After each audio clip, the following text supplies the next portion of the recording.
Well, it's not a big surprise that yesterday the Federal Reserve raised interest rates. Finally, a lot of people are saying, really, it was the first time in nearly a decade that it's done so. And joining us this morning to talk more about what it means and specifically how it may affect you, I'm happy to have Daniel Friedman. He is the CEO of WMGNA. That's the Wealth Management Group of North America. Pleasure to have you on the show, sir.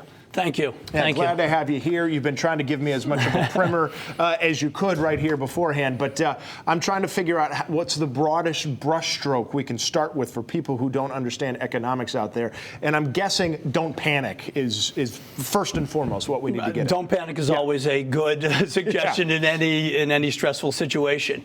Not to get emotional. This is a very small increase. Big picture, it means that the Federal Reserve, the folks that are helping the economy along, have decided we're not on life support anymore. Yes. So that is a good thing. The other side of the coin is it's a very small increase in interest rates.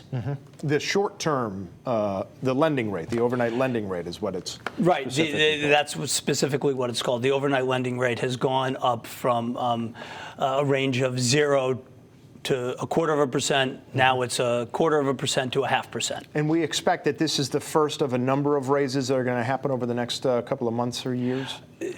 Trying to predict those things with a high degree of accuracy is difficult. Okay. But yes, the arc seems to be that the Federal Reserve is going to have a series of small rates. The head of the Fed said yesterday that they're going to be very measured and evaluate economic conditions prior to any increases. Yeah, and I guess the metaphor is that this was a crutch, having the interest rate so low, near zero. We don't need the crutch anymore, but that means it's going to make walking a little bit harder. So financially, for people out there, what is the immediate effect, if anything, from what just happened yesterday? Well, the immediate effect will be on any credit purchases that you make. Yeah.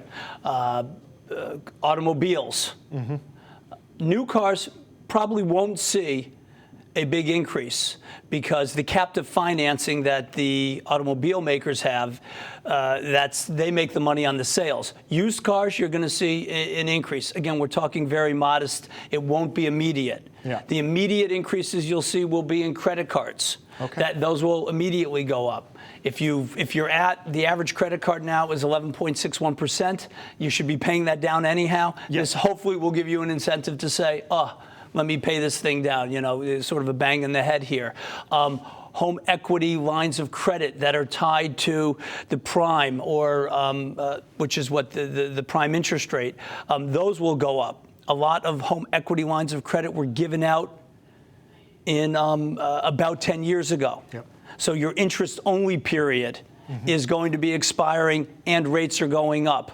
So if you've got good credit, you've got equity in your house, this would be a time to evaluate things. Yeah. Again, all of these things need to be within the context of a sound strategy. Yeah, I get the sense that you shouldn't be making too many decisions differently based solely on what just happened. It still needs to make sense for you as a whole in the first place. Exactly, yes. exactly. Lastly, what about home mortgages? The home mortgages, we're going to see the home mortgages, the rates have been factored in already, anticipating higher rates. Yeah. The 10-year Treasury has ticked up. You probably are going to see about a $45 a month increase on a $300,000 loan. The issue becomes if there are another 2 or 3 increases by 25 basis points between now and this time next year, you could see the same mortgage costing an extra $135, an extra $175 a month. Okay, and when you said 25 basis points, that's what, just 0.25%? That's another quarter. That's a quarter of 1%. Okay, so it's something you want to keep an eye on, at least going forward. Absolutely. But, yeah, $45 a month. Well, for $300,000, that's not all that much. But hey, if you can save it and do whatever you can now, then do it. Well, thank you so much for your time. A pleasure. I know there's more effects that we didn't get the chance to get to, but you've given us a good idea of what we should and should not do. And again, Don't panic. That's what you need to know first and foremost. Okay, coming up next on Good Day Connecticut, she made it all the way to the top 3 on American Idol this morning, Jax.